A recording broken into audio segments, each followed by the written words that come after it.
Good morning, everyone, and welcome to one more of our Sunday morning talks. Still here live through YouTube and Facebook, still with following the recommendations to abide the regulations from Alberta Health Services through the pandemic, but we are here one more Sunday morning. And before I start with the text and our initial prayer, I'd like to invite everyone. November 20th, wow, it's next Saturday already. It's our book club, similar to our to what we have been doing.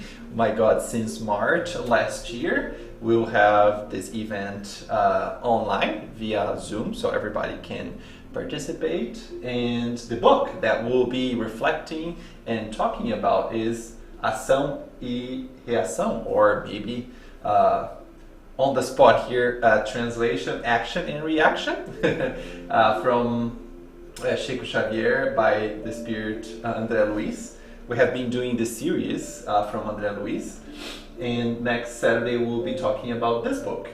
So if you have any questions, you can send a message via our WhatsApp group, or we have an email, but we hope to have everyone joining. I don't have the time here, but it's 3 p.m. It's usually the time that we have.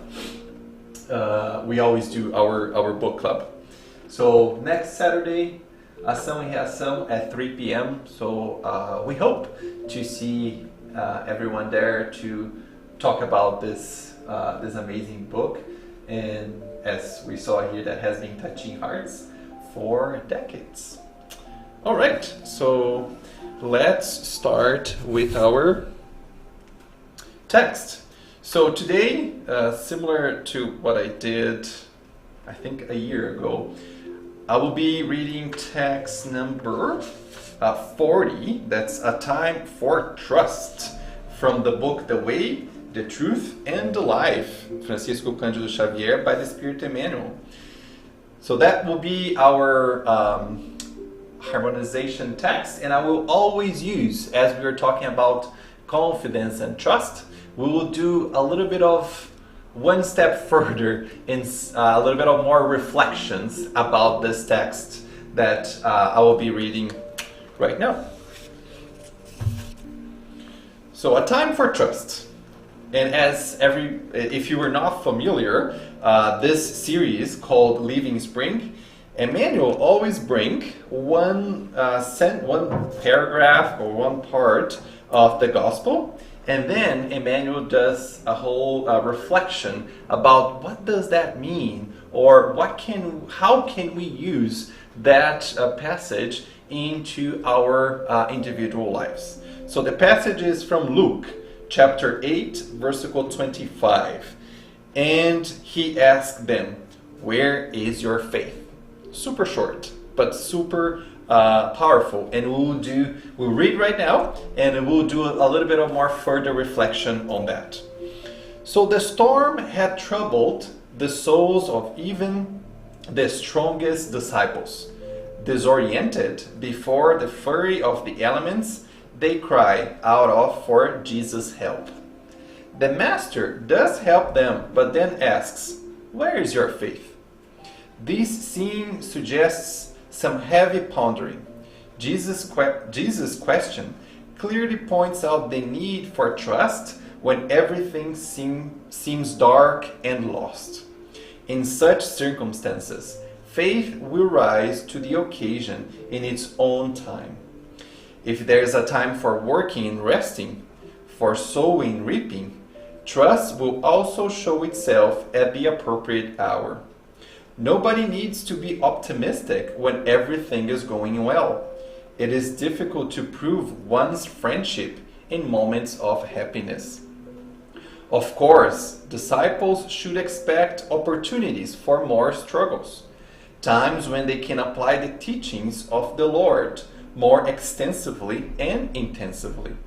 Otherwise, it would be impossible to tell just how much they have grown spiritually. During these dolorous times, many invoke direct help from Christ. And help always comes because the heavenly mercy is infinite. But once the difficulty is overcome, there will always be the question, where is your faith? More obstacles will appear until the disciples learns how to serenely control, educate, and overcome him or herself based on the lessons received. So let us pray. Let's take this moment, stop, find a comfortable place wherever each one of us is right now, and take a deep breath. Let's connect.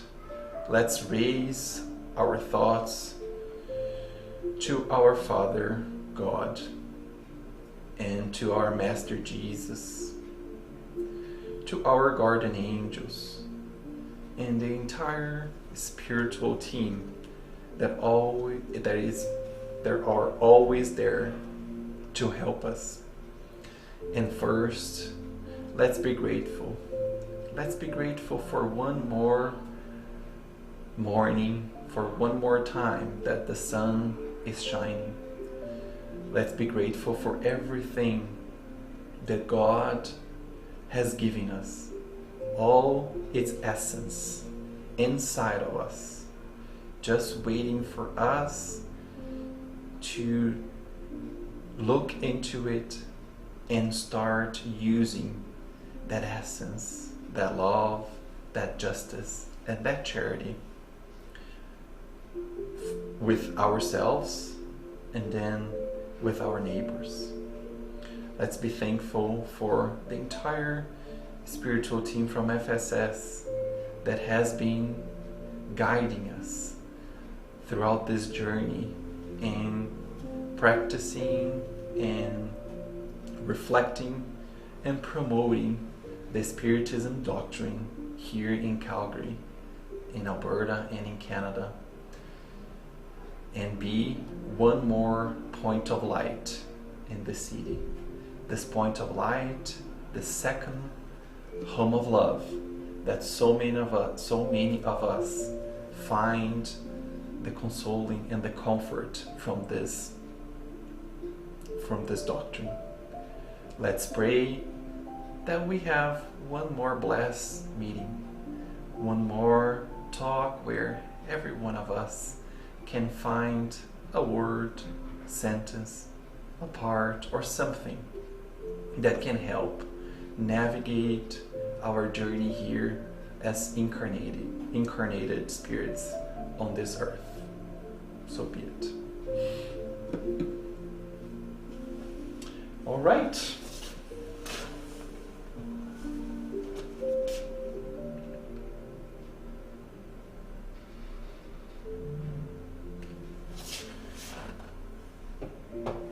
Just turn off the music.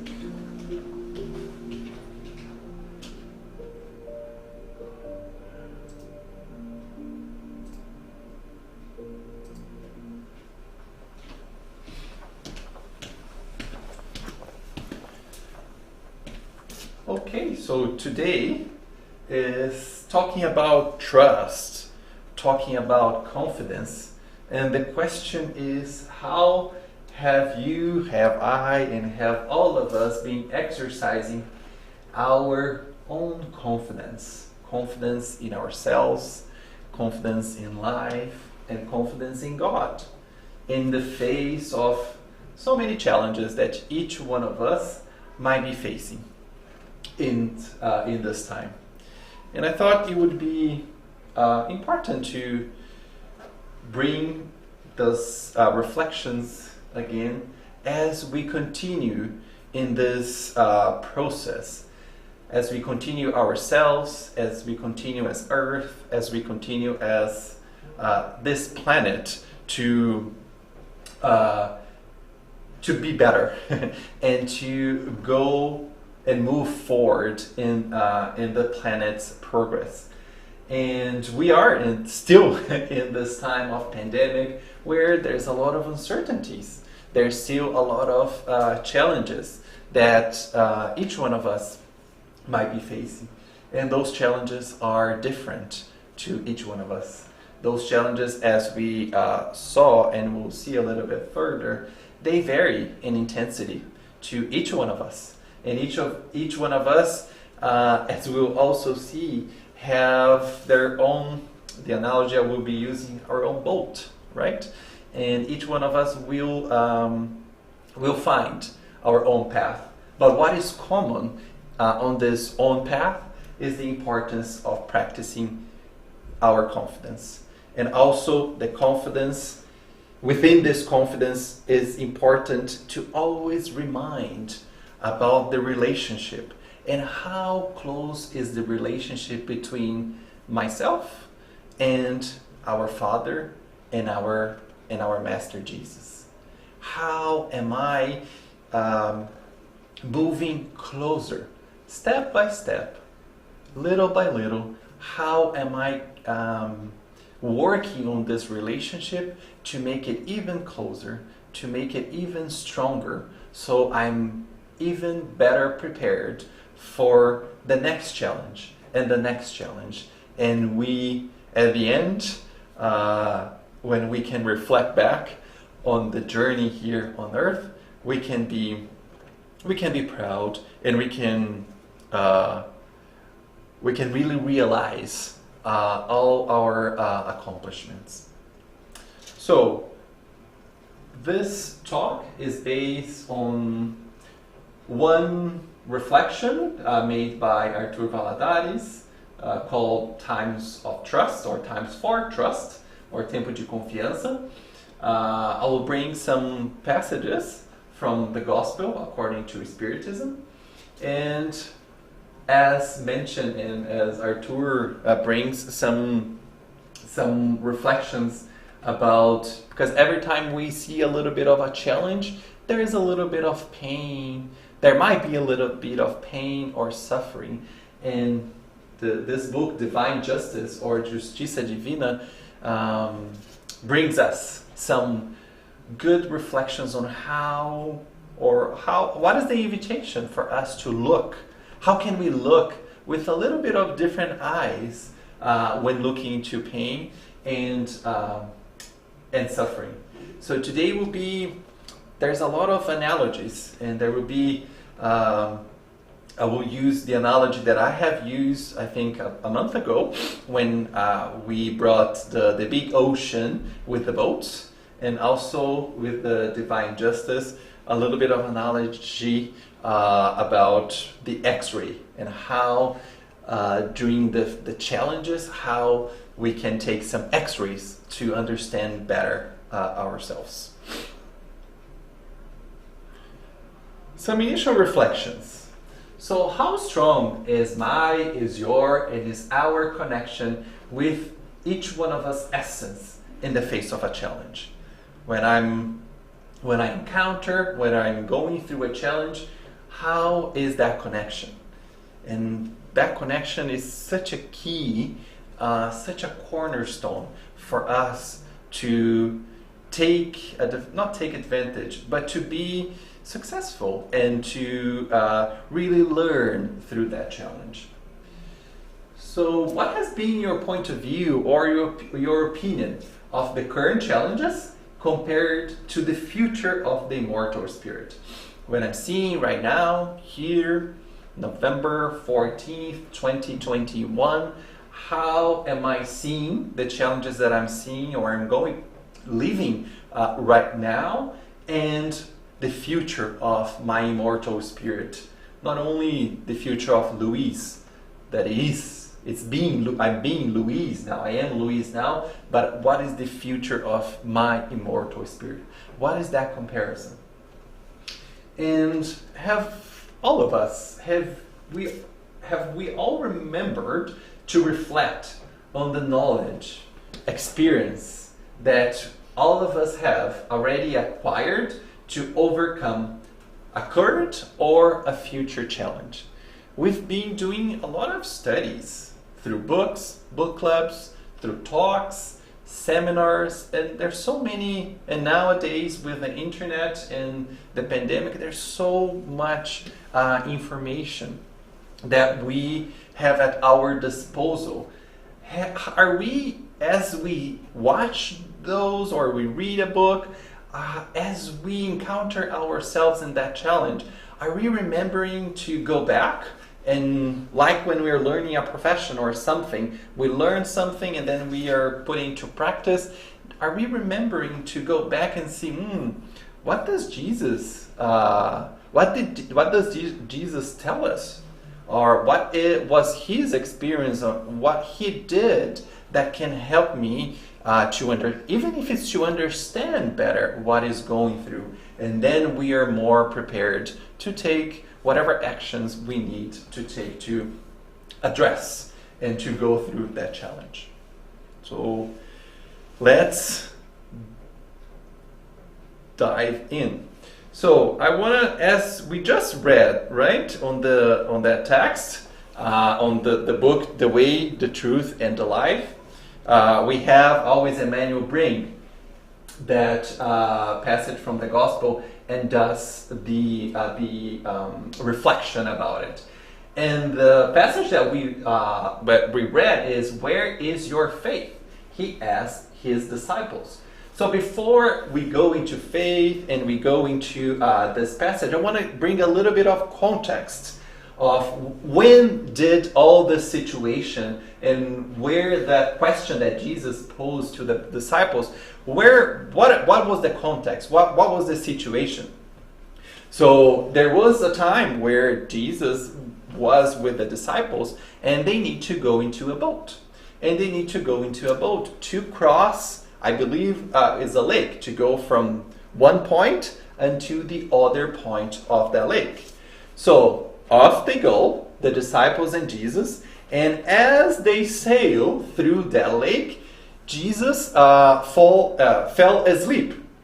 While Jesus was sleeping, a storm came down on the lake, and the boat was being rocked and swamped, and all the disciples, while Jesus was sleeping, were in danger.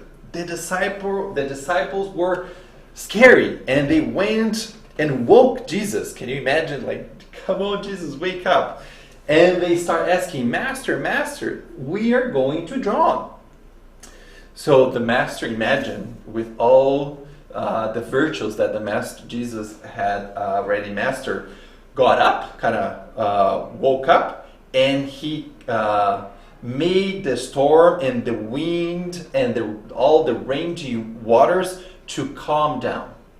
And the storm was not eliminated. Yeah, eliminated. The storm was over, and all was calm. And then he asked that, "Where is your faith?"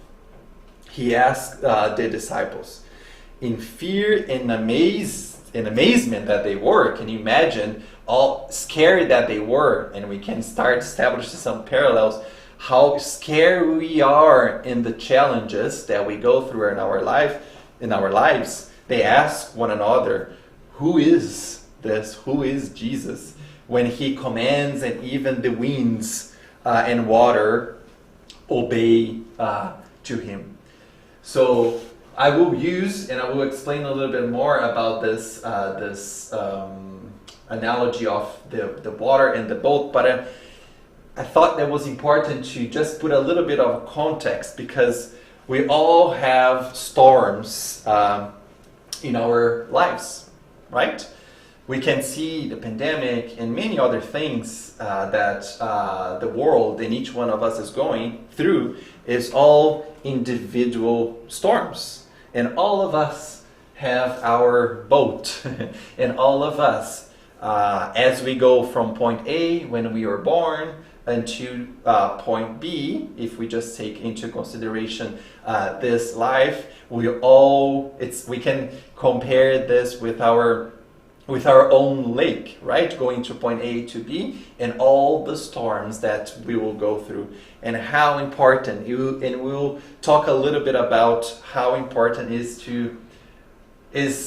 to be mindful of that connection with Jesus, and are we letting Jesus to fall asleep within ourselves, like he fell asleep in the boat with the disciples.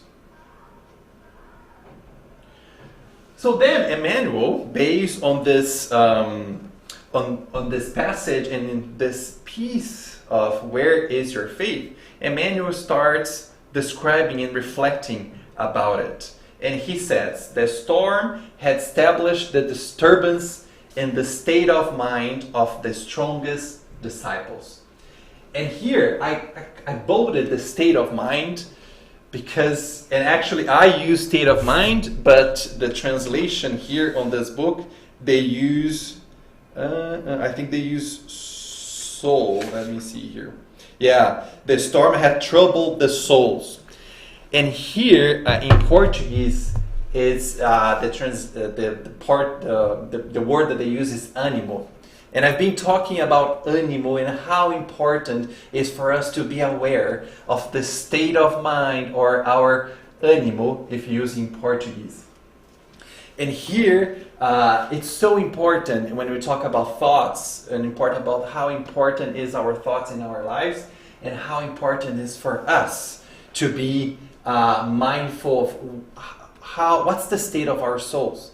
Because when there's disturbance and our soul is troubled, what happens? It's most of the times it's because we are disconnecting. When I'm troubled, sometimes I'm losing a little bit of my connection with my own essence. And why sometimes my soul is disconnected? Sometimes I'm losing that connection, or that link is a little bit weakened because I might be forgetting, right? Or not paying attention to everything that is inside me as an essence, or I'm trying to value things that are transitory. I'm putting more weight on things that are transitory instead of the things that are eternal. The things that I will carry with me, I will carry with me beyond my existence as Luis. And here Arthur brings an important point about when we have some troubled souls, some troubled state of mind, is because if we talk about investments, just to put a comparison, a material comparison, just to make it easier for us to understand, we are putting our eggs in investments that are not the ones that are important for our souls. And one thing is we are forgetting to invest in our eternity, in the values and the virtues that is eternal, instead of the things that are transitory, that are important. I'm not diminishing the importance of all those things, because they are important and they have their own purpose. But the invitation is for us to balance and see how am I balancing my investment, and how am I taking care of eternal values so I can avoid the disturbance of my soul or the trouble of my soul. When we are in this good state of our mind, we focus, we balance, and we care for our soul. We cultivate our inner world. Everything starts here. Everything, the essence is already here. It's like a seed. And it's important to cultivate that inner world so we can overcome, and we can overcome the challenges and the circumstances that is outside of the Word. Because outside of the Word, I cannot control, right? I cannot control how my friends, my work, my colleagues, my family, the society, how they will behave. But I can control how I can react. There is, I think, Carl Jung says, it's not what people do to you, but what you do with what people did to you. So if I am taking care, investing in those eternal values, that will help me to overcome that challenge. Of course, am I saying that this is a plan, that I'm going to cultivate everything in 6 months, in 1 year, and I'm going to be collecting all the profits of that investment? We know that is not the way that God and Jesus had taught us. We have this entire incarnation and many others to take care of what Jesus says, right? Those individual sheeps, right? It's important for us to be mindful not to take care of everything, but we do have those certain spots that we are invited in this time that we are incarnated to put more effort or to work more towards to be a little bit better, because that is kind of our purpose for this time on earth. And in this piece of ânimo, and we know Bartolomeo from the Good News, excellent, and I recommend everybody to read Boa Nova, Good News, chapter 8, about Bartolomeo and Bom Ânimo. But Arthur brings one passage from Jesus when talking about ânimo as well, when Jesus says, I have told you all these things, so that in me you may have peace. In Jesus we may find peace. In this world, the world that Jesus was incarnated, you will have trouble. And that's right there is an important passage, because sometimes when we, and Vitor, I believe, talked about fear, I talked about fear, and a lot of times we have those fears, and we have some challenges in our lives because of some of the frustrations that we have, and we want to avoid all that frustration. And as human nature that we are, we just want to be perfect and avoid all of that. But in the world that we are right now, in the world of trials and expiations, going to a world of regeneration, it's not possible. It's still not possible. What we can do is how we can better prepare ourselves to deal with those frustrations. And Jesus continues when he says, you will have trouble. But he says, but take heart. And here it's another English word when we're using the verb ânimo. Take heart as tenha ânimo. But take heart, I have overcome the world. Jesus, and then we can use logic. If we have the essence of, we're all sons of God, we have all the seeds and the essence, everything that we need to overcome these challenges. Jesus had it already, and developed it. If he had overcome the world, we will also overcome the world. And the world here, not that we will conquer the world, but we will overcome the challenges that we came here to learn with it. So important, again, in those times, in those storms, to maintain our state of mind with hope. And we can learn with Abigail. Oh my God, forgot the name from Renúncia. Oh Jesus, I always forgot her name. When hope is such an important virtue for us to practice. And when we link, and I will talk a little bit about the point of view, hope and point of view and trust and confidence in the future, that's such a powerful medicine, a powerful stance that we're invited to take, so we can achieve and we can overcome whatever we need to overcome.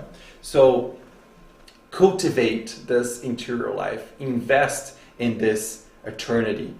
And we've seen and we've compared in some of our studies, because there is Christ, Jesus, peace, and what we still are learning, what is the world peace, right?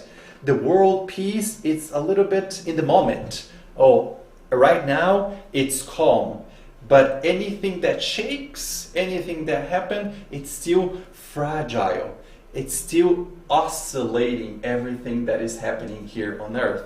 But we know that the peace of Christ, the peace in Christ, is everything that we think, everything that we connect and live in, and will last throughout and after and before and after again each of the storms that we go through. He continues, still on the times for trust. Disoriented, the disciples, and how many of us? I'm constantly feeling sometimes when my challenges, when my storms are a little bit heavy. It's not like a drizzle, it's not like a rain, it's more like hail. I felt a little bit disoriented, right?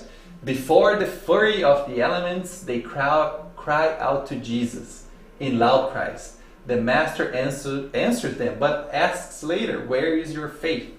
The situation suggests far-reaching considerations.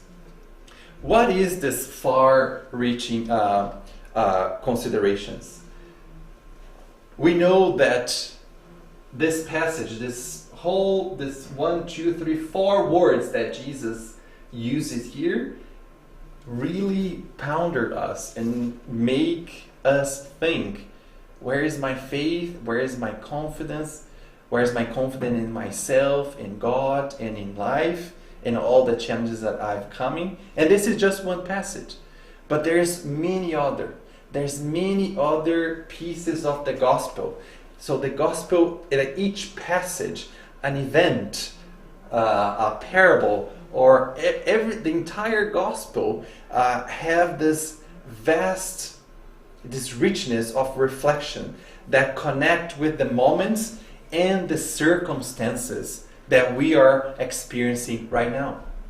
The context, that's why I wanted to bring the context in the beginning, because I can now see myself in the storm. And sometimes there's a lot of storms happening at the same time. It's like the Matrix, one storm here, one storm there, one storm there, and I'm kind of navigating with my boat.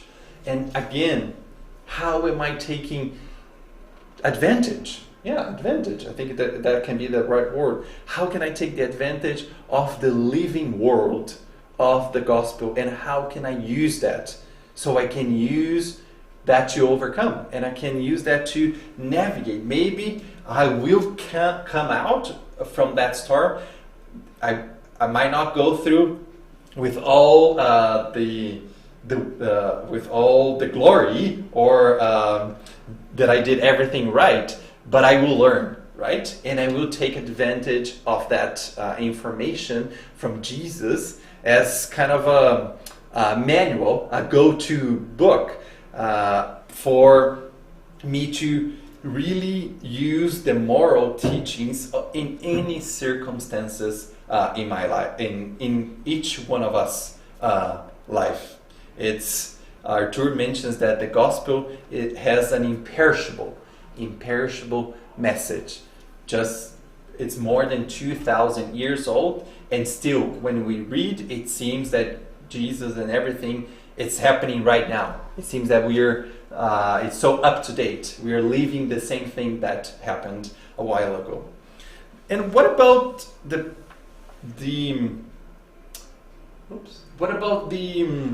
role, and how does Spiritism, right, helps us to understand all of this? And I like to use that the gospel and all the passages and the reflections of the gospel is kind of a key, right? And I think the Spiritism doctrine is kind of one more help, and such an important and instrumental help that can open a multitude of doors that will lead us to understand how to navigate the challenges of our lives. So if we take one key at a time and we keep opening those doors with the passages from the gospel in light of the Spiritism, there is an increased chance for us to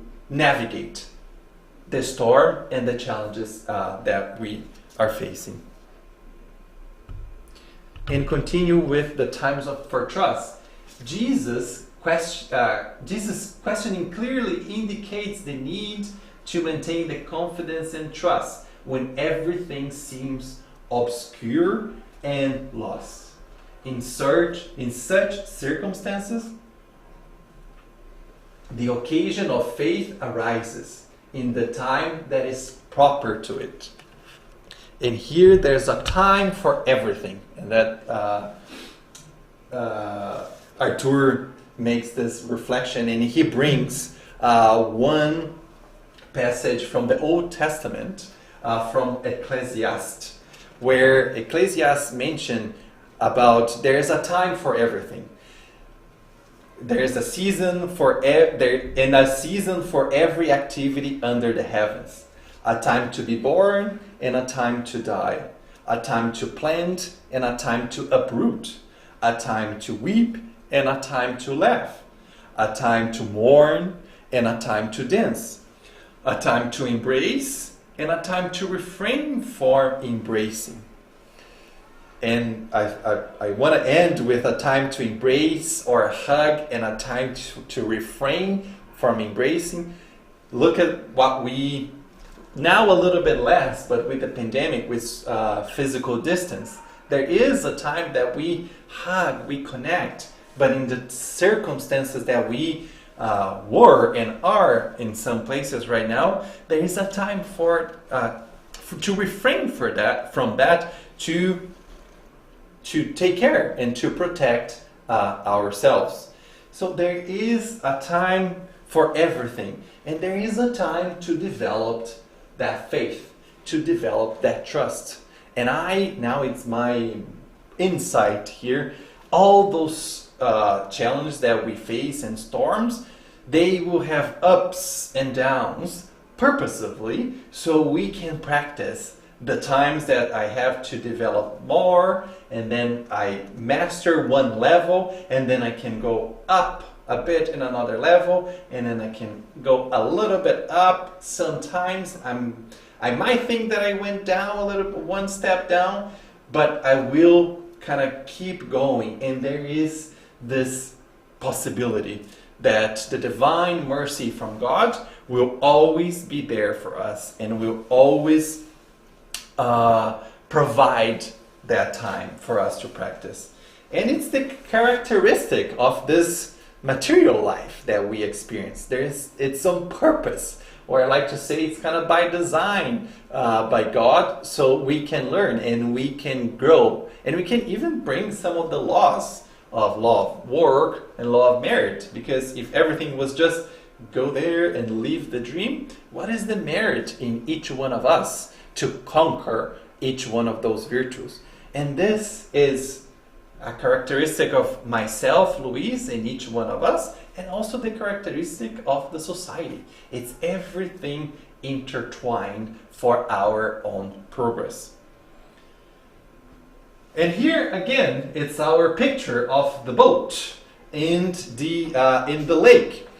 And here is kind of Kardec.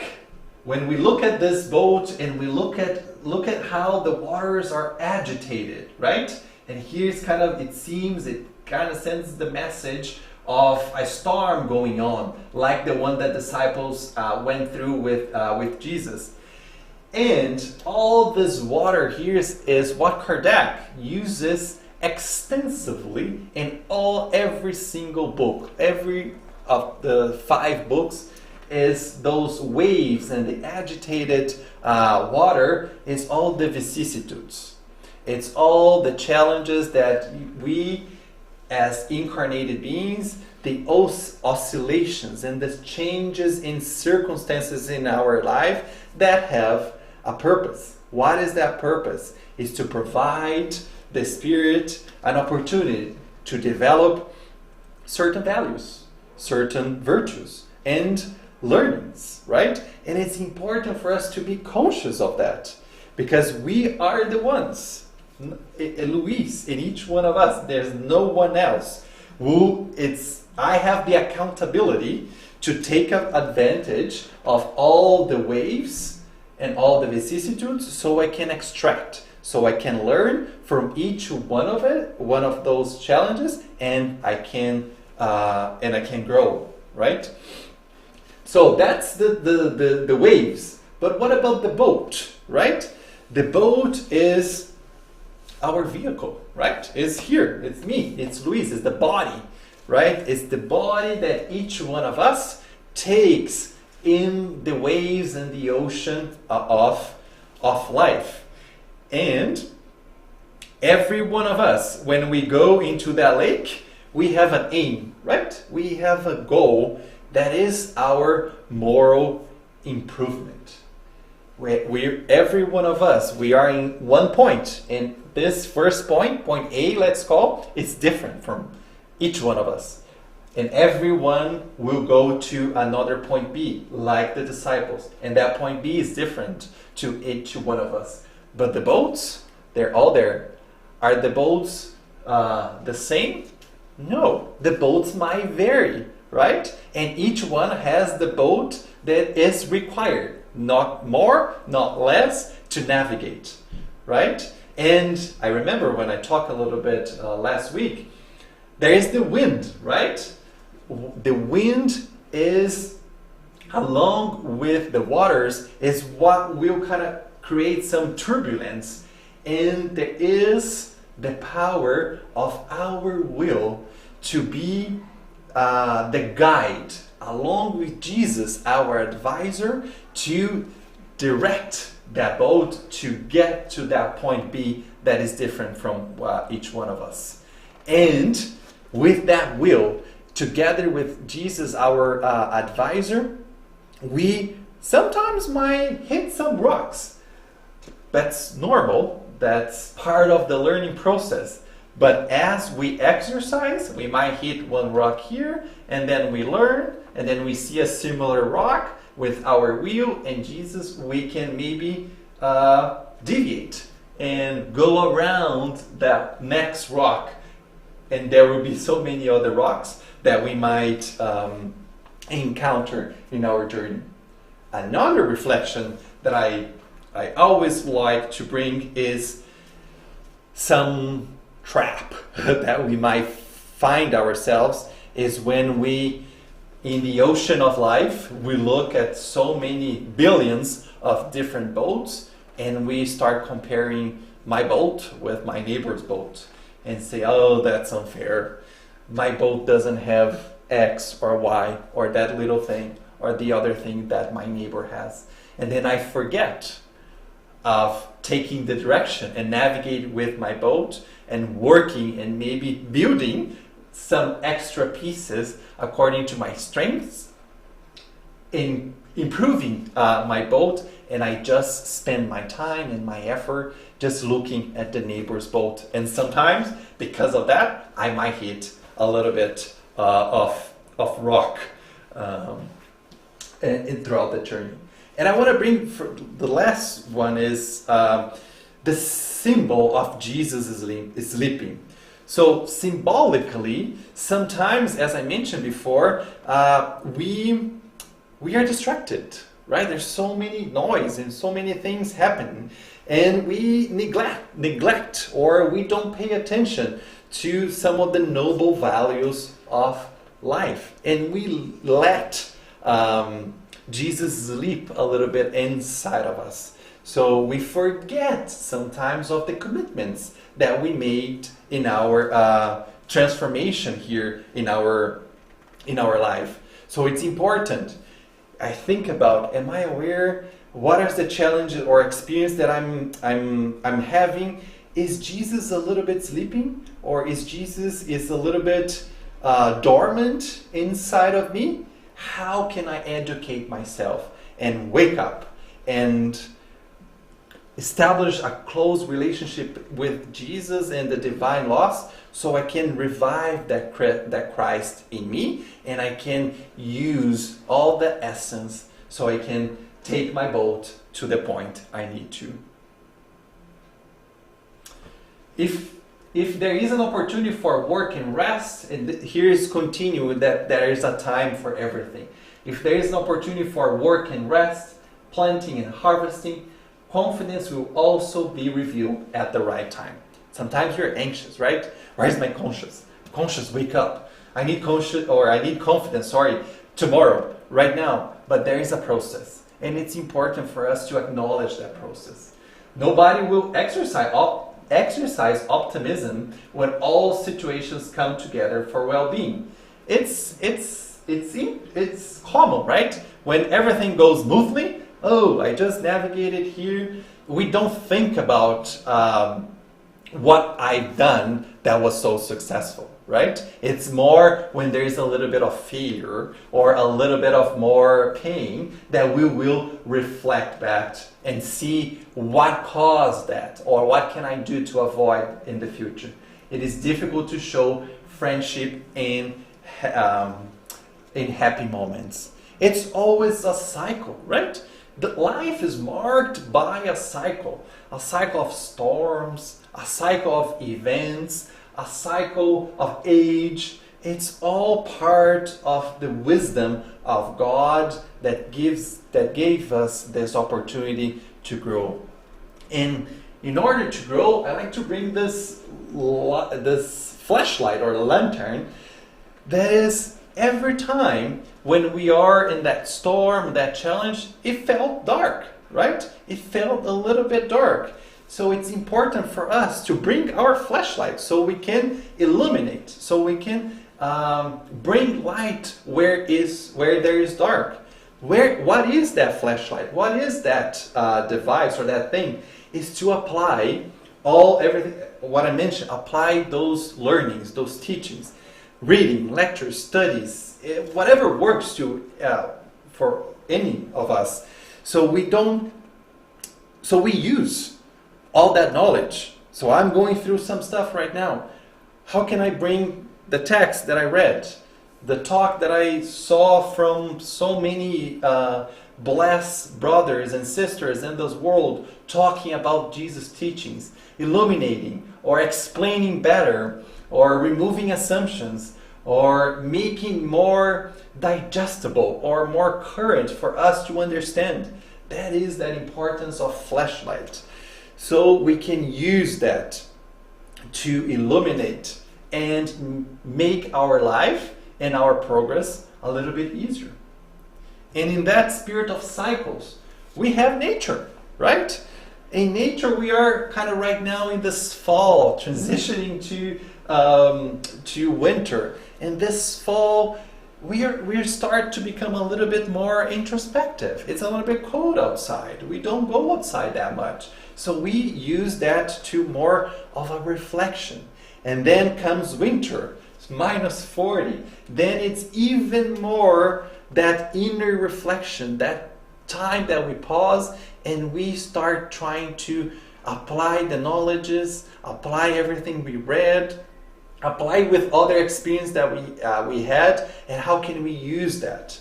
And then comes spring, where we can go outside and there's more the harvesting, right? And then summer, where it's +30, 35, and we go and we collect more of the achievements, and we celebrate even more some of our achievements. So every part of our life has a purpose, has a cycle that mark, and each cycle has its role, has its purpose. And it's important for us to recognize that cycle so we can really take advantage of the learnings. And here I would like to talk a little bit about this book, about divine justice and the role of pain when we navigate our challenge. So Chico describes saying that pain is an agent of fixation or definition. It exposes us to the true moral physiognomy. Suffering is like a hidden photographer, unravel the most intimate aspects of the personality, placing them in the open. It clarifies the smallest impulses of the heart, leaving them exposed. So what is this role of pain? So here Chico brings through Emmanuel that we see ourselves more clearly. We go in that inner, that self-encountering, and we see as individual and as humanity sometimes, and then we take that picture and say, Luis, that is that point, that is kind of, there's that invitation for you to take a look, to invest more time. What eternal values can you invest to take care of that piece? And I remember in one of the talks, that is so personal. Pain and suffering, it's so personal that one of our friends brought a book called Momentos de Meditação, Moments of Meditation, when Joanna mentions that the most difficult battle to be fought occurs in your intimate world. Nobody sees it, applauds it, or censors it. It's yours, it's ours, it's mine.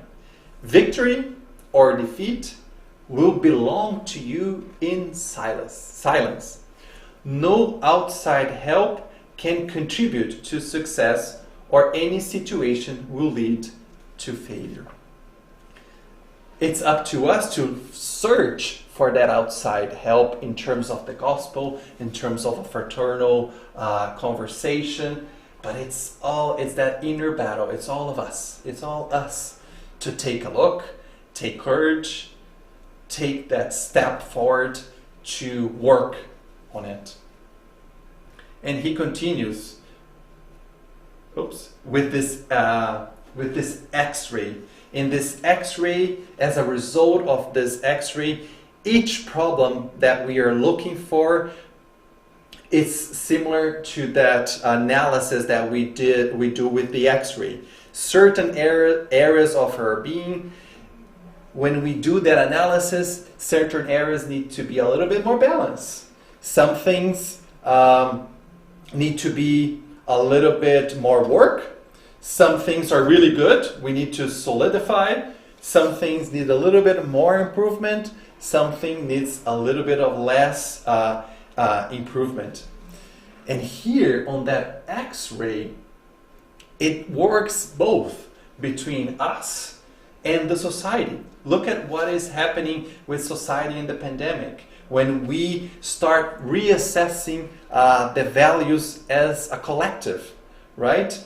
Sometimes some of the models that we have before the pandemic and how we worked and how we behave and how we what was the relationship between each one of us should we continue? Should we continue doing the same? Or should we invest in the eternal, not only for us but for society?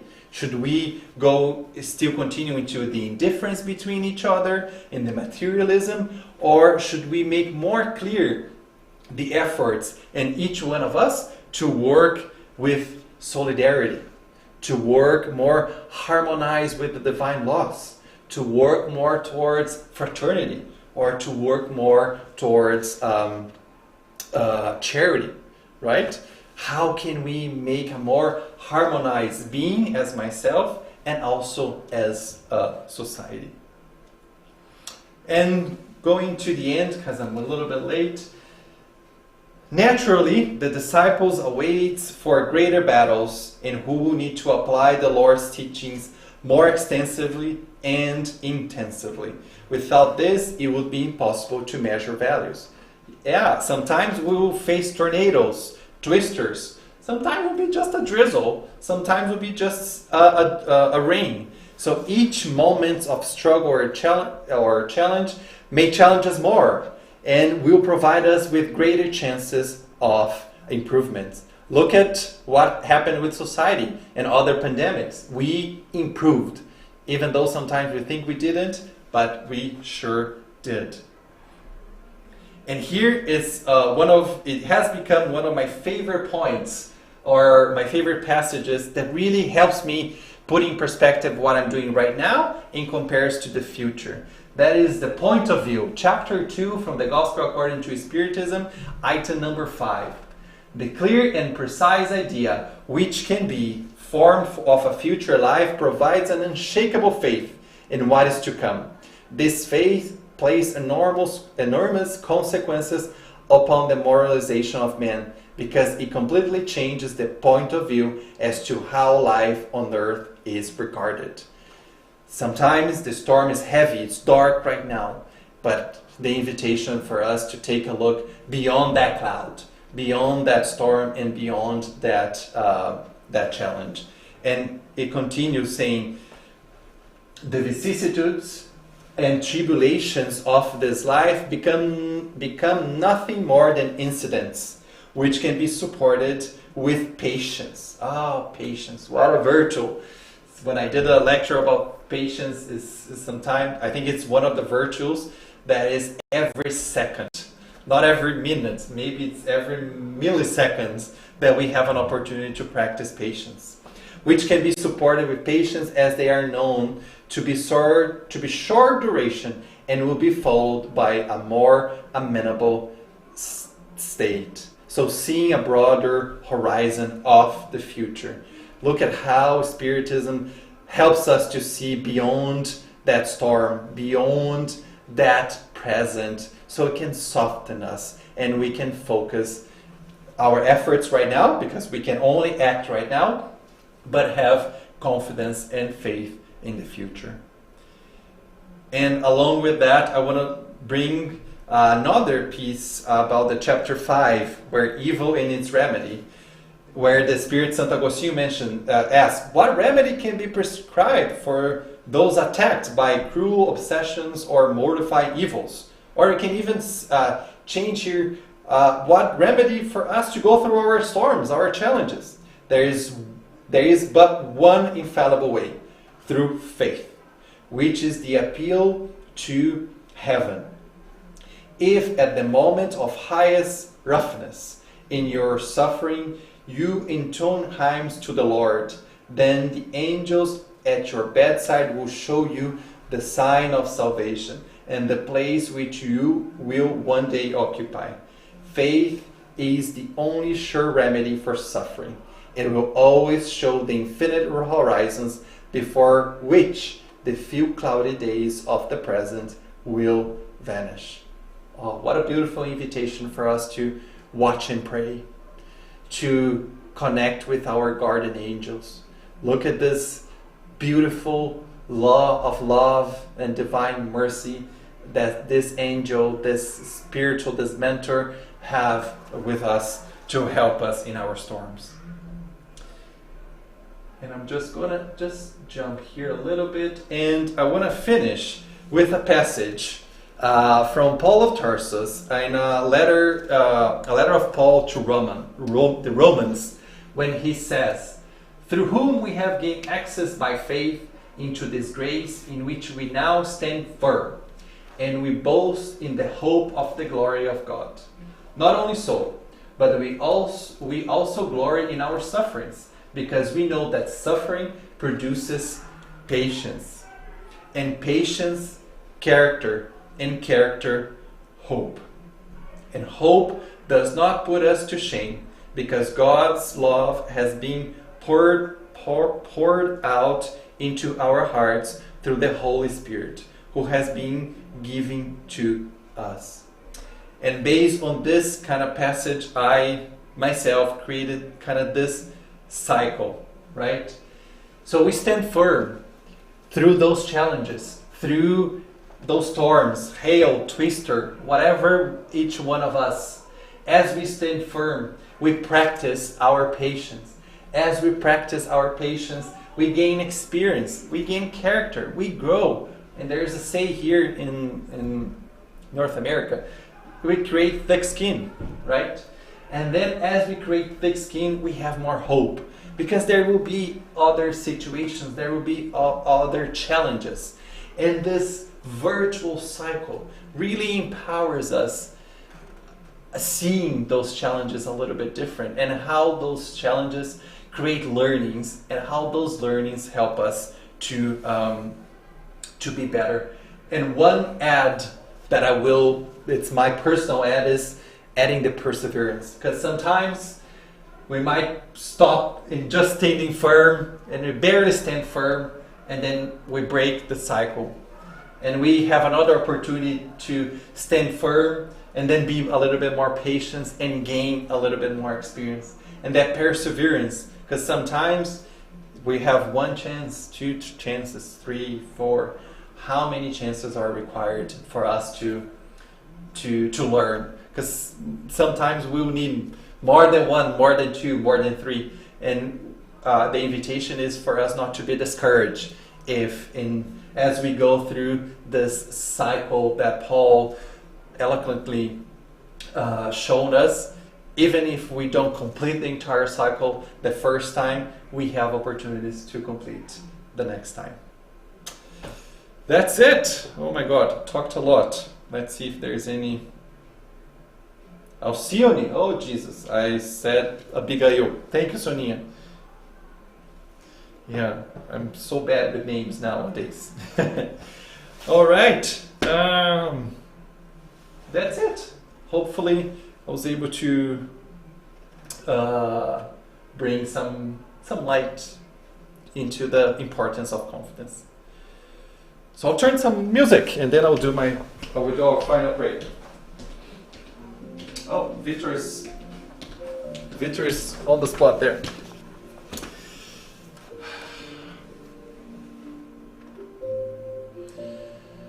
So once again, let's raise our thoughts. Let's stay connected to our Lord, to our Master Jesus, and once again be grateful for all the gospel, for all the passages, and all this imperishable message that the Lord has given us to help us navigate our own storms, to help us make our boats going through the storm stronger and stronger. Let us be aware and remind of the importance. If Jesus and our virtues are a little bit sleepy inside of us, let's be aware of waking and be sure that they are not dormant, because our essence, everything that we have inside of us, is everything that is required and what we need to overcome these challenges of this earth. And as Jesus said, take heart. Let us take heart, each one of us, and let us have trust. Let us have confidence that we will, together with society, overcome the challenges, and we will make ourselves and make this earth a better place. Let's be grateful once again for the second home of love. Be grateful for all our guardian angels, the spiritual team of FSS, and be grateful for this light, this point of light of Spiritism here in our city. Let's ask that we have a blessed week, a week of patience, a week of learnings, a week of faith, a week of confidence in ourselves and God and life, and a week of happiness. So be it.